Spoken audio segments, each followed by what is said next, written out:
السلام عليكم. مصر واسبانيا والاختبار الاهم الكابتن حسام.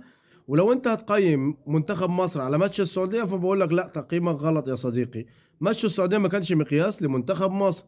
هتقول لي يا عم ده في لعيبه رجعت لمستواها وي هقول لك النهارده هنشوف اذا كان اللعيبه رجعت لمستواها ولا هو مجرد باتش وخلاص وعدى.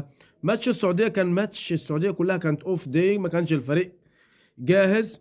اما النهارده حتى لو الفريق مش هيلعب بالاساسي، حتى لو لامين يامال مش هيلعب، فانت عندك داني اولمو، فانت عندك برضو ناس ليفل كلاس ايه. فهتعمل ايه قدامه النهارده؟ فهنشوف. كابتن حسام حسن رجع للطريقه القديمه اللي هو يزود لعيبه في نص الملعب وبيلعب ثلاثة ورا وواحد بس مهاجم. وانا شايف ان الطريقه دي انسب طريقه. انا اتفق مع كابتن حسام في الطريقه اللي هيلعب بيها. ربنا يكرمنا النهارده ونشوف ماتش كويس. منتخب مصر ياما ليه كان صولات وجولات، وبالتوفيق ان شاء الله لمنتخب مصر. والسلام عليكم.